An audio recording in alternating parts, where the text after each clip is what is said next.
Good morning, everybody, and it's a great pleasure to be here with you, especially because the rest of the week is all about water, so this is actually quite a nice kind of diversion, and perhaps it's even more critical, and I hope that we'll come back to that. What I wanted to do this morning, though, was to just really touch base with you and to, in a way, give you a view of how potentially we might interact, some of the things that we're working on, because in a sense we have to take the knowledge that you're generating and translate it not just towards the environment community, not just towards the legislature in the parliament and in the even closer, okay, not just in the parliament and in the council and also with the commission, but generally out into other communities, agriculture, transport and so on. So I'm going to talk a little bit about how we can do that translational role and how we could then sort of work together. I'm sure most of you are aware that we're really heading into some difficult terminology times when we go out into the public. Many of you know that biodiversity is not a term that is widely understood. And even more so when we go off to have our conversations with the other industrial sectors. So one challenge I think for us is that in the knowledge transference, bringing science in, it's very much as it was with climate change 20, 30 years ago, where you're really trying to conquer both the hearts and the minds of people to tell them why these things are important. And don't forget that every single day somebody in the legislature walks into their office, they've probably got this many dossiers with huge lobbying forces sitting next to it. And one of the things that I have to say we're not very good at, particularly in the research community, is lobbying. I know it's antithesis to most of your sort of daily business. You don't want to do that. The reality is you might have to start doing it. But maybe we can do that together so that it doesn't look like one egotistical scientist turning up followed by another one. I think we should come as a pack, so to speak, maybe like wolves, I don't know. But anyway, we do have to think seriously about how we make this work. And what we have been finding in the agency with our discussions across the whole landscape is that whilst it's possible to have a conversation about the economy, it is possible to have a conversation about the environment. What we're using then are very, very different levers and very different research to make this link between the ecological, the natural capital, the manufactured and the financial capital and the social capital. And that research, quite honestly, has more to do with the basic classification of society, the statistical world, the trade statistics, the accounting of where resources are coming from, the trade side of it. And that, I think, is an area which is very underrepresented. So when we talk about ecosystem services, when we talk about ecosystem assessment, to get it into the language where we can actually have a proper debate and discussion about the legislation, it's very, very important that we have the same underpinning classifications. And I know most of you won't work in that area, but there is a system of classification of all economies around the world. And if I tell you that you'd be hard-pressed to find the green economy anywhere in it, then you'll understand the challenge. There are weavers, wheelwrights, dyers and spinners, but there are no electrical bike manufacturers or electrical car manufacturers and so on. So if we really want to change, one point of attack will be to say, how would ecosystem services and how would biodiversity stack up if it had to sit properly within that whole kind of trade and international trade? So not commodities now we're really talking about the fundamentals of what we do. So the language is incredibly important. We are finding that we're making a lot of impact using the words like resilience, such as resilience. I tend to be very cautious about using the word efficiency, for the simple reason that a tunnel vision quickly manifests itself around the word efficiency. So you have a whole discussion about water efficiency, forgetting, of course, that it's more than just the volumetric approach. It's about quality, it's about where the water comes from, is it rain-fed, is it irrigated, what happens to it, is it returned, and so on. So I keep on coming back to the idea of natural capital in the round, really looking at resources in their whole life cycle, so not just life cycle of products, but the whole life cycle of the natural world as well. And that does seem to resonate. And the group that takes that on the best is actually big industry. They understand the life cycle analysis and the extended versions, and more they're looking to the research community to tell them more about the impacts and more about what the likely problems, if I'm honest, down the road that they have to anticipate. So I'll give you one small example. In the beverage and the drinks industry, there is a growing kind of concern, I would say, about the number of pharmaceuticals and different drugs and chemicals in water, because clearly the beverage industry needs a dilution factor so that when they make their beer or the drinks that we have, these chemicals aren't accumulating. And I think about endocrine disruptors that cause feminization of fishes, but also in the end have an impact on the human population. So what they really need then are real dilution rates, or very, very expensive, possibly, filtration and cleanup, like a fourth level cleanup of water coming out of sewage systems. So the Swiss have started to do fourth level cleaning, and it involves sand filtration, ozone, and so on. And what they've discovered is that it's more efficient to do it upstream rather than downstream, which takes us back to an even more fundamental discussion of take back. As far as women are concerned, changing the whole fundamentals of the pill, going towards a mini pill with progesterone, not estrogen.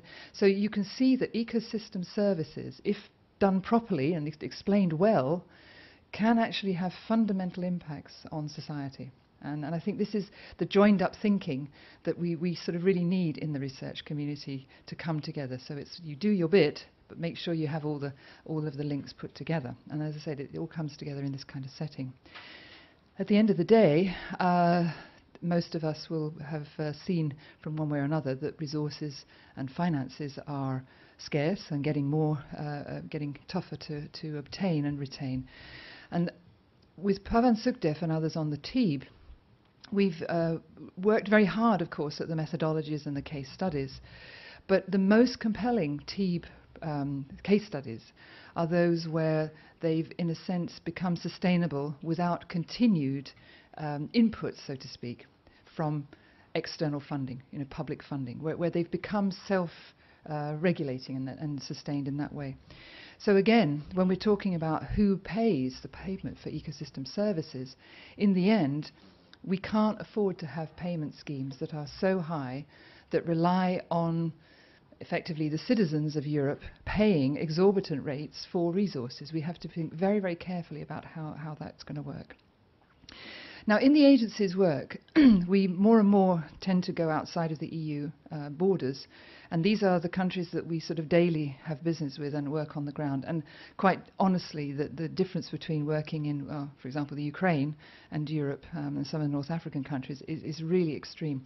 But I offer this to you because it is an established network of people working in ministries, in NGOs, and on the ground. And again, I think if you're taking a slightly broader view than just simply a European network, this could also be a network where we could support you, where sometimes it's difficult to find the right people to be with, and we can, in a way, bring you a sort of slightly larger picture for you to undertake your research with. So think about that when you're doing your own work, whether there are opportunities there. This is a horrible slide. Sorry, I take no responsibility for this slide. No, I'll just tell you about it. The most important thing is the thing at the top, which says SICE, which stands for the Shared Environment Information System. We fundamentally believe and have been promoting this always inside the agency and the network, that information should be collected once and then used many times. So free at the point of delivery would be a rather crude way to describe it. It's becoming increasingly obvious to us that the multi-scalar purposes that people want to use data for require more than just simply collection of data. We have to really embed different kinds of downscaling, all sorts of modeling approaches and so on to really deliver what people need. And again, that's another call on a broader community to get involved in what we're doing, because sometimes, for example, in the meteorological community, we have point data and then we have a global downscaled model, and trying to make the two sit with each other is really complicated, as most of you know. But if we're going to manage water in Europe, we have to actually understand what the precipitation rates are, what we're going to put into each river basin, what do the water registers look like, who's got the stewardship, and. Okay, so in a sense, it's this integration across scales that is very, very tricky. And so for that, We have really, I think, spent a lot of time working on the infrastructure, the community, the Inspire community, the reporting, all the kind of backroom activities, which I hope most of you will be familiar with. But if you're not, I think it's very important that you become familiar with the spatial infrastructure that goes along with what we're doing in Europe, so Inspire as well. All of our work, whether it be in air quality, water, biodiversity, you name it, shows that again and again we really do have systemic problems. And it's mostly about a lack of knowledge and ignorance about the amount of resources that we're using and the knock-on effects that that then has on other ecosystem services. So I take an example of tourism. If you do a study of tourism as a kind of a service or as a sector, you can genuinely point to the fact that even within Europe, to sustain that tourism industry, you're looking at nearly 4/5 of the resources to support that tourism industry inside Europe actually coming from outside of Europe.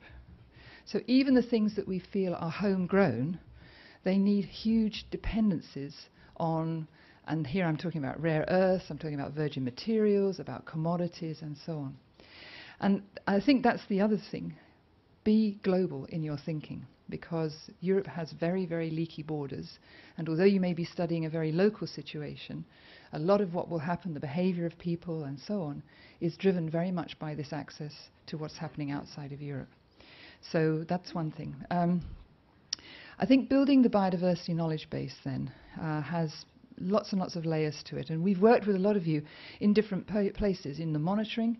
Certainly in the national setting, we have lots of monitoring programs, very heavy, very expensive, a lot of pressure to kind of really streamline them.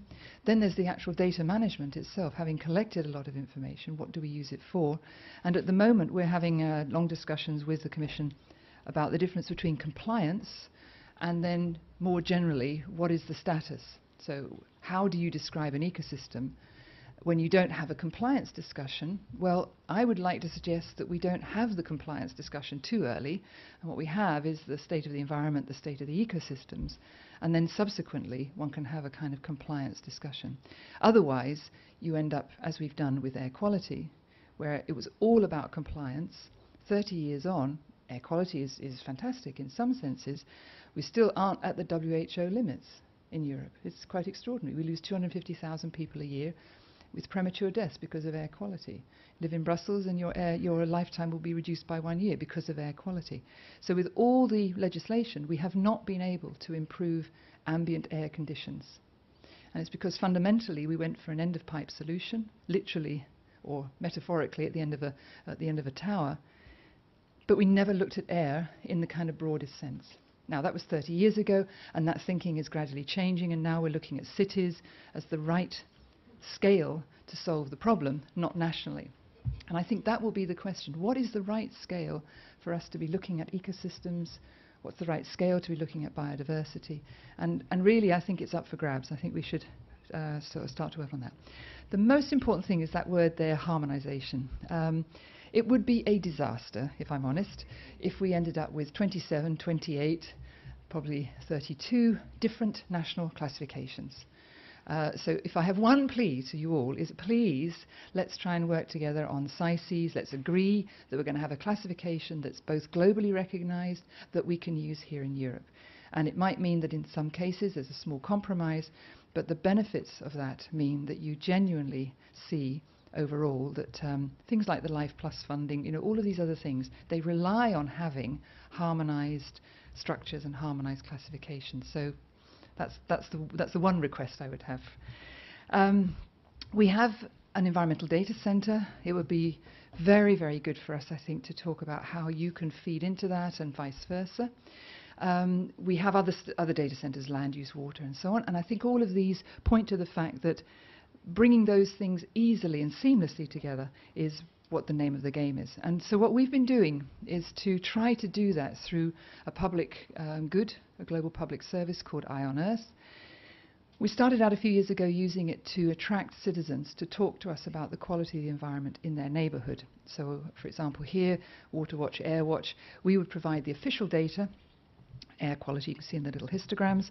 And then we would ask citizens to tell us where they were, what they thought, using a kind of compressed semantic series of words, what they thought also about air quality. And it's been quite a revelation that on average 60,000 people tell us every day what air quality is where they live. So it's an extensive sampling process. If structured well, you get a lot of information. And more often than not, it anticipates, in the case of air, poor air quality. So people's noses are far more sensitive than many monitoring stations.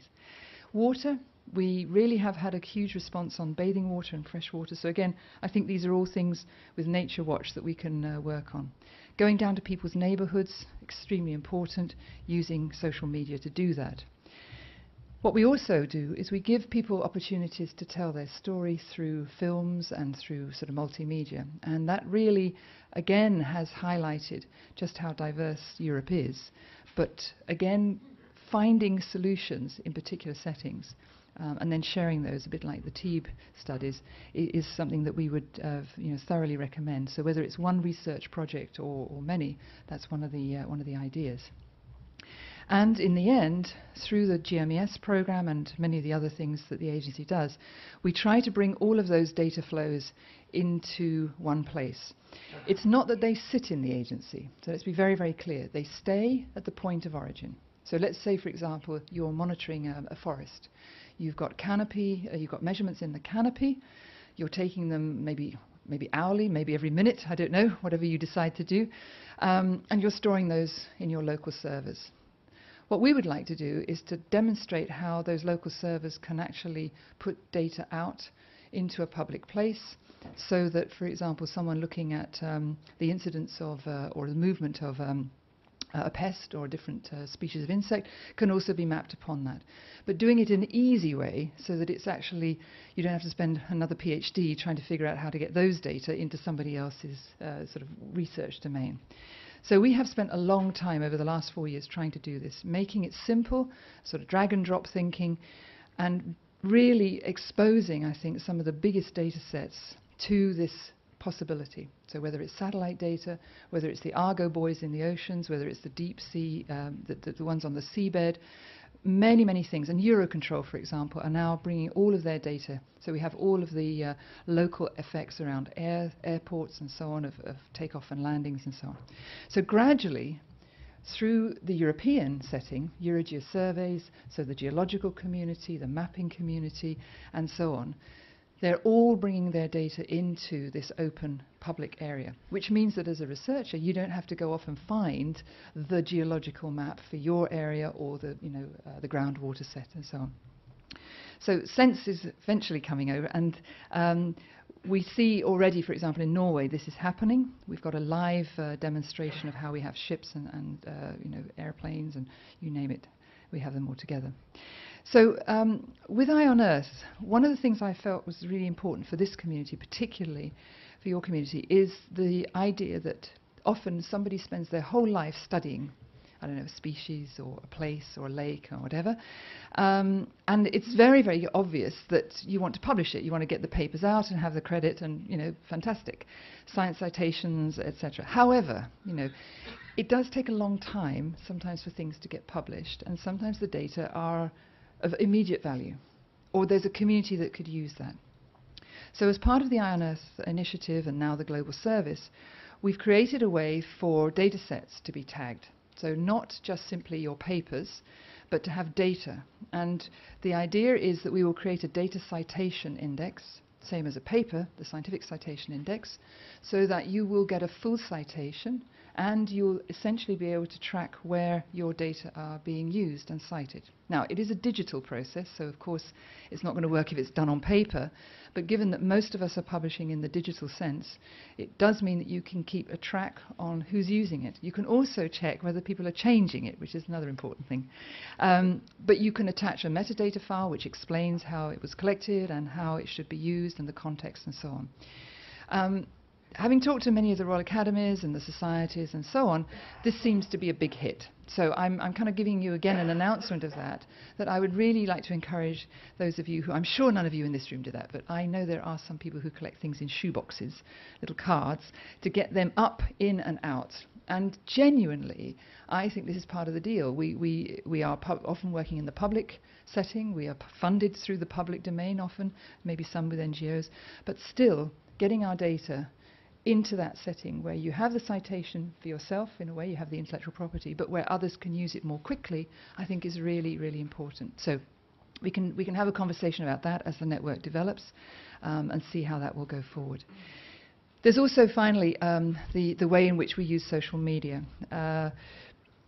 If you're in the business of disasters and hazards, it's very obvious that you quickly lose all the normal communication devices. But Twitter and other very short form and burst communications work extremely well when the national authorities have to close things down. And we've discovered often in the floods in Europe, but also around the world, that the information that people need has to do often with where was the river, where's the groundwater, where's this, where's that, trying to get access to some of the more standard information.